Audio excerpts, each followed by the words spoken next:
Hello GATE aspirants. Welcome to part 16 of GATE Nuclear and Particle Physics series. Question number 18. Which one of the following baryons has strangeness quantum number S is equal to -1? Now each strange quark S, it contributes to S is equal to -1. Now first one is sigma star 0. Its quark content is UDS. So S is equal to -1. Next is neutron.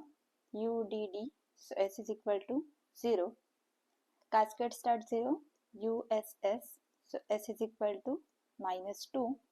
And delta 0, UDD, so S is equal to 0. So here option A is correct. Next question.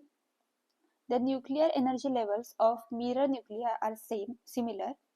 Using this empirical fact alone, the nuclear force can be said to be independent of which one of the following properties of the nucleons? Now mirror nuclei are those nuclei which have same total number of nucleons A but with proton and neutron number interchanged. So 7667 neutron and proton number, these can be mirror nuclei. Now here proton number is different. That means positive charge is different in these two cases. So if the nuclear forces are same, then that means it is independent of charge. So option C is correct. Neutron and proton nearly have same mass and they are spin half particles. Next question. Which of the following considerations is or are true are showing that nuclear beta decay has to be a three-body decay? Continuous distribution of the electron energy, spin of the finite state, mass of the electron, mass of the proton. Now if we consider it to be a two-body decay, then energy momentum conservation would fix the electron energy to a single value. So there will be a sharp line on graph. And experimentally we see that there is continuous spectrum of electron energy. So this requires a third particle to carry off that variable amount of energy. So option A is correct. Secondly, neutron, proton and electron have each spin half particles. Two spin half particles can couple to total spin of 0 or 1, but not half. So for spin conservation, two fermions cannot contribute to spin half particles. So that's why a third particle, that is neutrino, added, which is also having spin half. So then spin will be conserved. So option B is correct. And mass is not a reason for requiring three bodies. So these options are wrong. So here option A and option B are correct. Next question, 29. Nuclear radiation emitted from a cobalt radioactive source is detected by a photomultiplier tube coupled to a scintillator crystal. Which of the following options is or are correct? Gamma radiation from cobalt will directly hit the photocathode of the PMT without interacting with the scintillator crystal and produce a signal. Beta radiation from cobalt source interacts with scintillator crystal, producing gamma radiation which will hit the photocathode of the PMT and produce a signal. A mu metal shield is put all around the PMT to nullify the effect of external electric fields. A mu metal shield is put all around the PMT to nullify the effects of external magnetic field. Now PMT photomultiplier tube never directly detects gamma or beta radiations. Scintillator converts ionization radiation into visible light photons. So option A is wrong, option B is correct. And Mu metal is not used for electrical shielding, it blocks magnetic field. So option D should be correct. But answer given in the answer key is option B and C. If you can find some reference for this, then let me know in the comment section. Next question.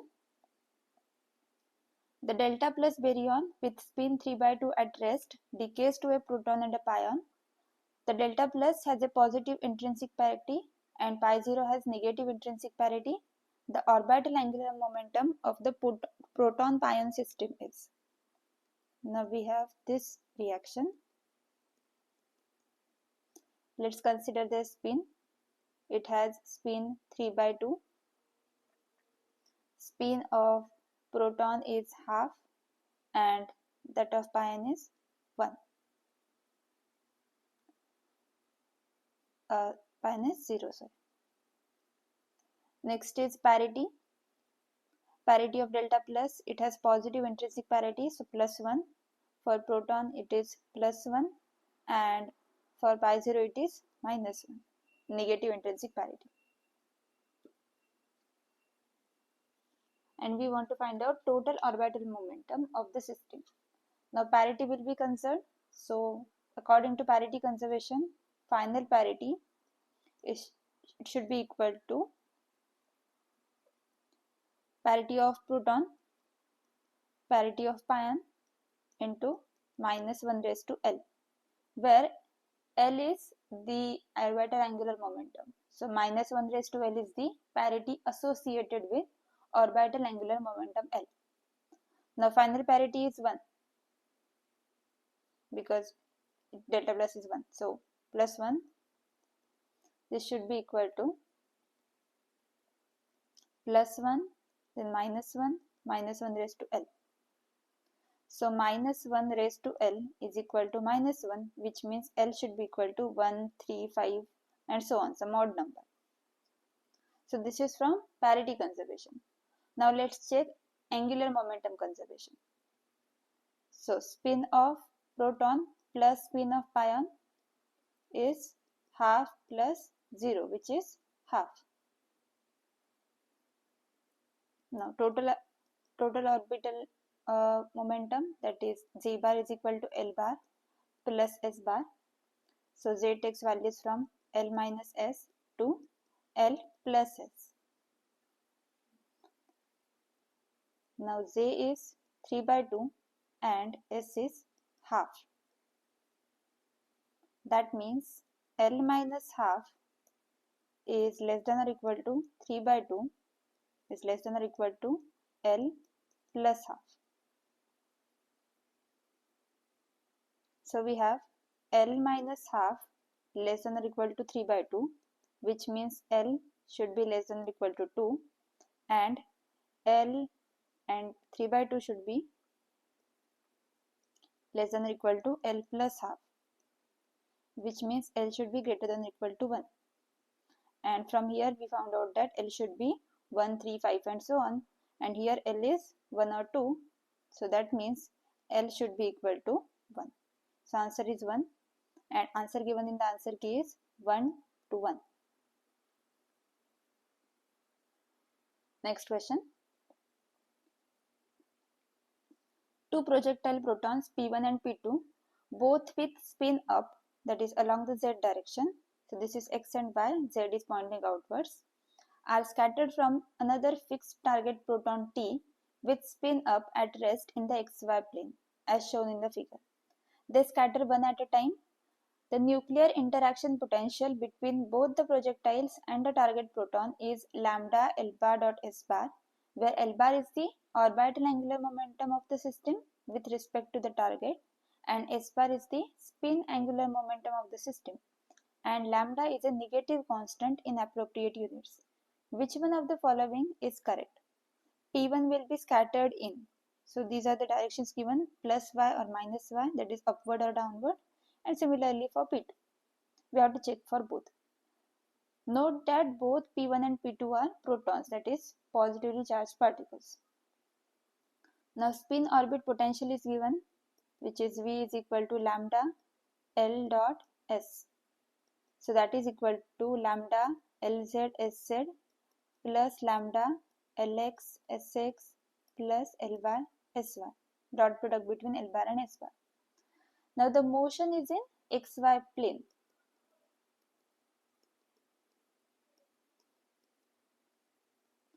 That means the orbital angular momentum vector is along z direction. That means Lz is not equal to 0, Lx is equal to 0, Ly is equal to 0. That means, and also the spins are along z. It is given that spin is along z direction. So V will be equal to lambda Lz Sz, and it is given that lambda is negative. So since lambda is less than 0, energy is lowest if Lz Sz is positive.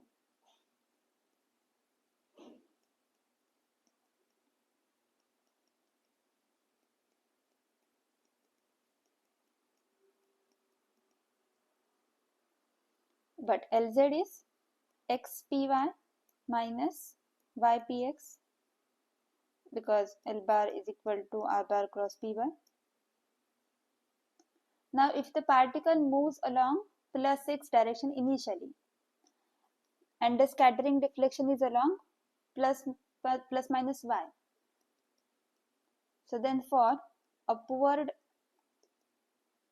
plus y, corresponding momentum will be greater than 0, and we are considering that it was initially going in x direction. So that means Lz will be greater than 0.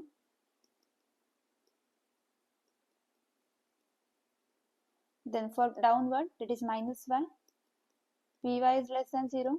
That means Lz will be less than 0. And our condition is that it should be positive. That means this case. So both the particles should go in upward direction. So here option B is correct. Both the protons will go in upward direction. Next question. Consider two hypothetical nuclei x1 and x2 undergoing beta decay, resulting in nuclei y1 and y2 respectively. The decay scheme and corresponding Zp values of the nuclei are given in the figure.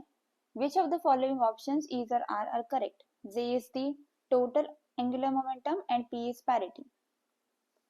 So we have Fermi transition and Gamow-Taylor transition.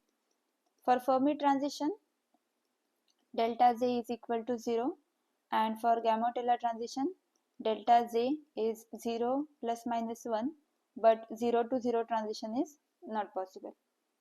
In first case, it is 0 to 0, so delta Z is equal to 0, but it is 0 to 0 transition. So this is Fermi transition, because 0 to 0 is not allowed in Gamow-Taylor. And second is 0, 1, so here it is Gamow-Taylor because delta Z is 1. So option B is correct here. So these were all the questions from nuclear and particle physics part from GATE 2025 paper. If you like this video, please give it a thumbs up and subscribe to my channel for more videos. Keep learning.